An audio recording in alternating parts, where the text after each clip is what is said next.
신약성경 빌립보서 4장 10절로 23절의 말씀입니다.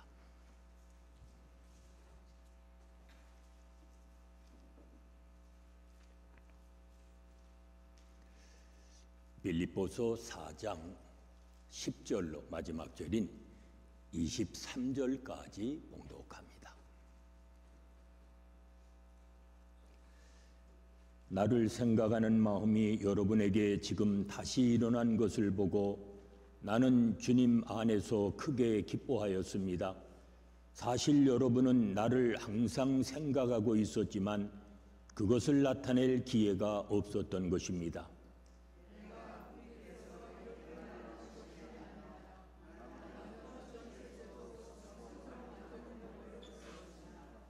나는 비천하게 살 줄도 알고 풍족하게 살 줄도 압니다. 배부르거나 굶주리거나 풍족하거나 궁핍하거나 그 어떤 경우에도 적응할 수 있는 비결을 배웠습니다.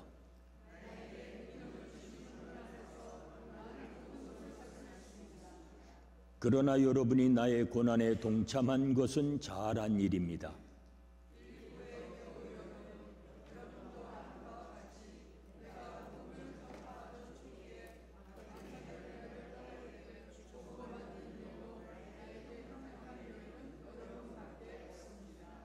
내가 데살로니가에 있을 때에도 여러분은 내가 쓸 것을 몇 번 보내어 주었습니다.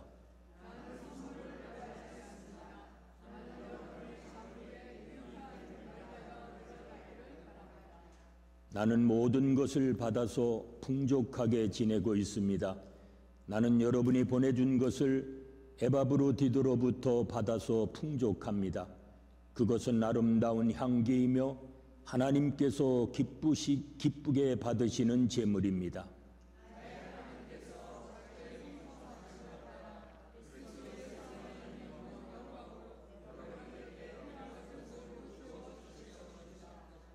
하나님 우리 아버지께 영광이 영원히 있기를 빕니다. 아멘.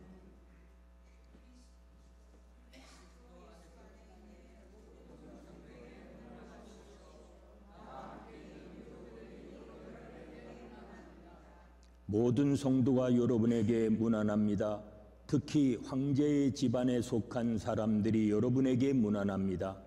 주 예수 그리스도의 은혜가 여러분의 심령과 함께 은혜로우신 아버지 하나님, 오늘도 거룩한 성의를 허락하시고 예배자로 주 앞에 나와 찬양과 경배와 주님께 영광을 돌리게 하시니 감사합니다.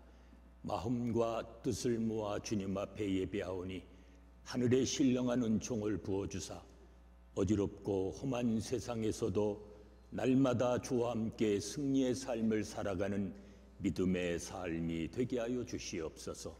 예수님의 이름으로 기도하옵나이다. 아멘. 미국 의학계에 따르면 미국에 사는 사람의 3분의 2 정도가 정신질환을 앓고 있다고 합니다.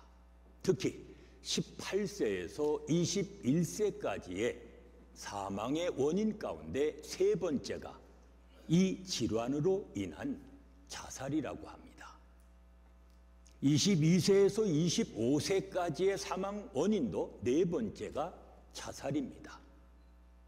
18세에서 25세, 얼마나 좋은 나이입니까? 얼마나 행복한 나이입니까? 그런데 그 나이에 자살이라니. 살 만큼 산다고 하는 미국에서 왜 이런 일이 일어납니까? 고통 가운데 있는 사람이 자살하는 것이 아닙니다. 불행한 사람이 자살하는 것도 아닙니다. 희망을 가지고 한참 커나가야 할 청년들이, 그것도 가장 행복해야 할 청년들이 자살을 하고 있는 것입니다. 그 이유가 무엇일까요? 사람이 할 수 있는 일 가운데 가장 힘든 일이 있다면 그것은 자기의 마음을 다스리는 일일 것입니다. 성경은 자기 마음을 다스리는 자는 성을 빼앗는 자보다도 강하다고 말합니다. 보세요. 내 마음, 내 마음대로 못합니다. 누구나 다 경험하는 일입니다. 할 수 있었는데, 해야겠다고 마음은 먹었는데 결국 하지 못하는 것이 문제입니다. 기회가 여러 번 있었습니다. 그런데 하지 못했습니다. 그래서 후회하는 것 아닙니까? 그리고 이것은 마침내 자기 불신으로 이어집니다. 나 자신을 부정하며 살아가야 하니 이것처럼 괴로운 것도 없습니다. 끝내는 자기 학대에 빠지게 됩니다. 결국 자살이라고 하는 것은 자기를 저주하는 사람들이 스스로 저지르는 일입니다. 심리학적으로 볼 때 사람을 세 가지 유형으로 나눈다고 합니다. 첫째가 감정 주도적인 사람입니다. 둘째는 지식 주도적인 사람이 있습니다. 셋째는 의지 주도적인 사람입니다. 자, 가령 우리가 음식을 먹는다 할 때에 감정 위주로 사는 사람은 음식보다 음식을 가져오는 사람을 더 중시한답니다. 그 사람이 예쁘냐, 그 사람이 친절하냐, 그것이 입맛을 좌우합니다. 매우 감상적이고 무두적인 취향입니다. 음식이 오면 그냥 먹으면 됐지, 뭐 그릇이 어떻고 분위기가 어떻고 아주 민감합니다. 동물과는 다른 차원을 가진 것이 사람입니다. 두 번째는 지식 주도적인 사람이 있습니다. 이런 사람은 음식을 누가 주느냐 하는 것에는 관심이 없습니다. 오직 음식 맛이 어떠냐, 또는 영양가는 얼마나 되느냐.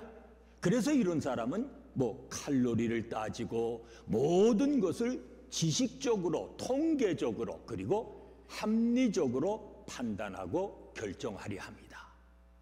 자, 이렇게 지식이 주도적인 사람이 있습니다. 세 번째는 음식의 영양가라든지 음식 먹는 분위기 등 이런 것과는 아무런 상관이 없는 사람이 있습니다. 그저 먹어야 하니까 먹는 겁니다. 일하기 위해서 먹습니다. 맛이 있으면 있는 대로, 없으면 없는 대로, 달면 단 대로, 쓰면 쓴 대로 입맛을 가리지 않습니다. 이런 의지 주도적인 사람이 또 있습니다. 그런데 사실 이 모든 것은 우리가 일상의 삶 속에서 다 해당되는 일입니다. 여러분은 어디에 속한다고 생각하십니까? 그걸 알아야 합니다. 느낌에 따라 사는 것이 아닙니다. 사람은 감정만으로 또는 합리적 판단만으로 살지 못합니다. 의지에 따라 사는 것이 중요합니다. 그렇다면 누가 인격자입니까? 의지력을 가진 사람입니다.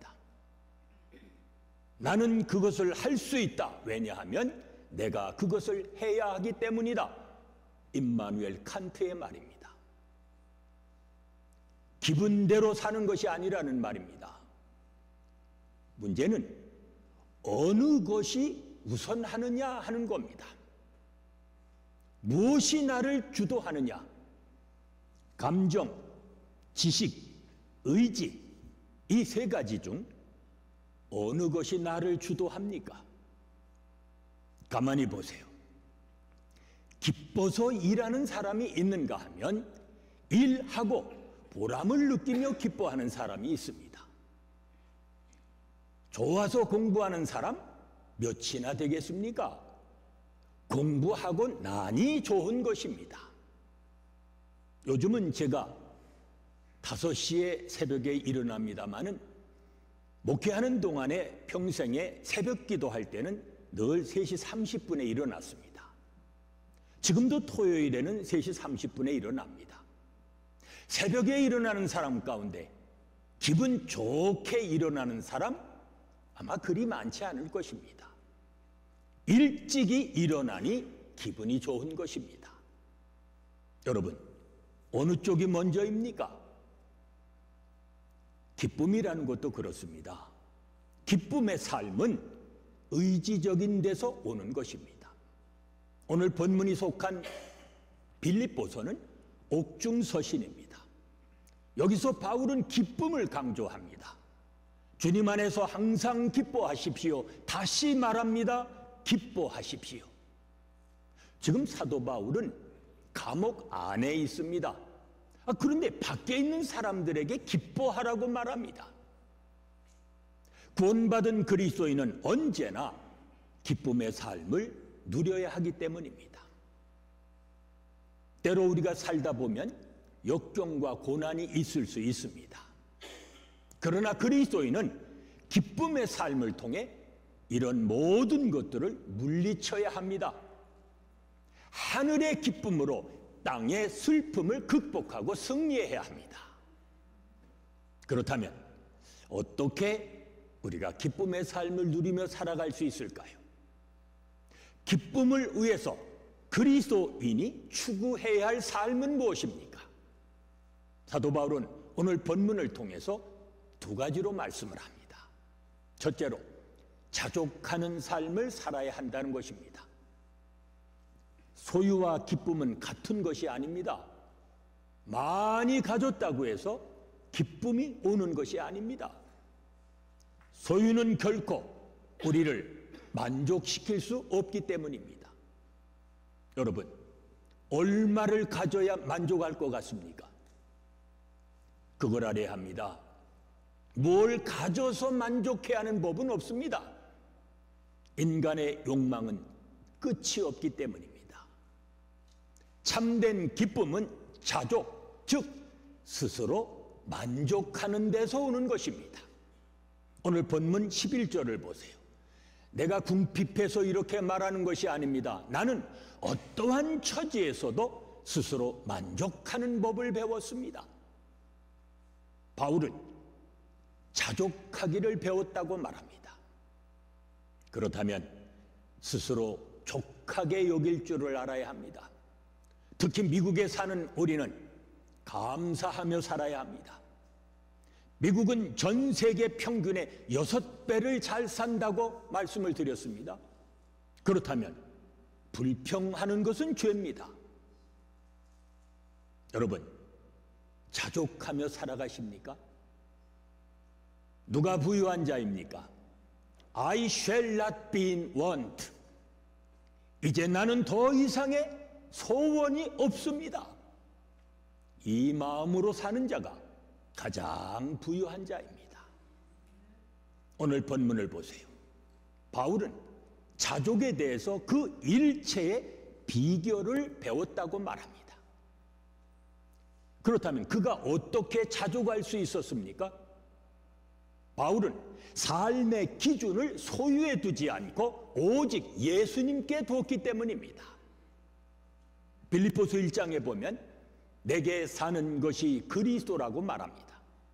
갈라디아서 2장에 보면 이제 내가 사는 것은 내가 아니요 내 안에 그리스도께서 사신 것이라고 말합니다.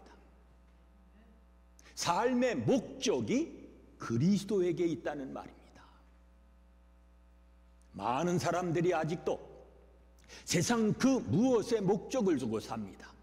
내게 사는 것이 돈이니, 내게 사는 것이 쾌락이니, 정말 그럴까요? 바울을 보세요. 주님이 나를 구원해 주셨다. 죽음 이후에 영원한 소망을 주셨다. 이 은혜를 알았기에 그는 죽는 것도 유익하다고 말합니다. 여러분, 기쁨의 삶을 살아가기 원하십니까? 스스로 족하게 여기며 범사에 감사하며 살아가십시오. 그리하면 하나님이 주시는 기쁨이 날마다 충만히 임하는 복된 삶이 되어질 것입니다. 또 기쁨의 삶을 살아가려면 둘째로 나눔의 삶을 살아야 합니다. 나눔의 삶은 그리스도인이 추구해야 할 삶의 방식입니다. 가만히 보면 예수 믿는다 하면서도 평생에 손 한 번 펴지 못하고 살아가는 분들이 있습니다. 바울은 빌립보 교인들이 나눔의 삶을 사는 것을 보고 기뻐합니다. 14절을 보세요. 여러분이 나의 고난에 동참한 것은 잘한 일입니다. 빌립보 교인들이 행한 구체적인 일이 무엇입니까? 15절, 내가 마게도니아를 떠날 때에 주고받은 일로 나에게 협력한 교회는 여러분밖에 없습니다. 바울이 빌립보에 와서 복음을 전했습니다. 그리고 그들은 복음을 받고 기뻐했습니다. 그러나 거기서 그치지 않고 그들은 받은 복음을 다른 사람에게 전하기 시작을 합니다. 복음의 소중함을 깨달은 그들은 복음을 전하는 바울의 선교 사역에 동참하기 시작한 것입니다. 즉 전도하고 선교하는 일에 참여하기 시작했다는 말입니다. 아무리 많이 가지고 있으면 뭐합니까? 인색하기가 짝이 없으면 아무 소용없습니다. 서양에서 구두쇠의 대표가 스크루지라고 한다면 한국의 대표는 아마 자린고비가 될 것입니다. 고비란 돌아가신 부모님을 가리키는 말입니다. 자린고비, 돌아가신 부모님한테까지도 인색한 사람, 이렇게 몹시 인색한 사람을 가리킬 때 자린고비라는 말을 합니다. 이런 사람은 부모님 제사상에 올리는 음식 중에서 굴비는 비싸니까 굴비 대신 이렇게 종이에다 굴비 써놓고 거기다 올려놨대요. 절약하는 것과 인색한 것은 다릅니다.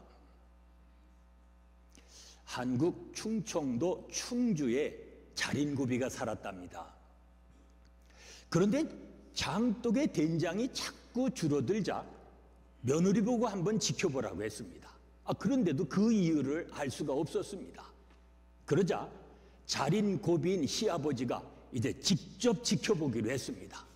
끝내는 그 원인을 알아냈습니다.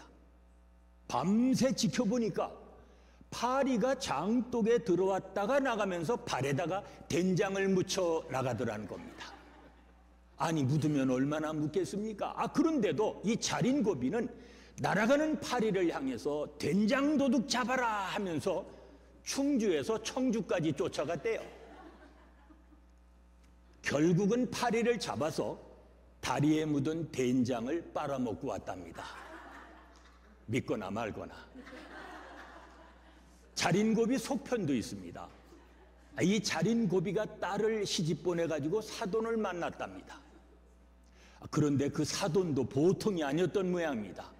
아주 무더운 여름날 이렇게 부채질을 하는데 그런 겁니다. 저는 부채를 다 펴지 않습니다. 한쪽 반만 펴서 부채질을 하다가 여기가 해지면 나머지 다른 쪽을 붙입니다. 그러자 그 말을 들은 자린고비가 뭐라고 하는 거 아니? 저는 부채를 다 핍니다. 그리고는 가만히 들고서 대신 고개를 좌우로 흔듭니다.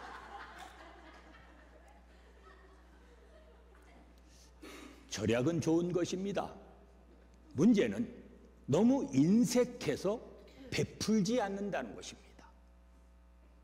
성경을 보세요.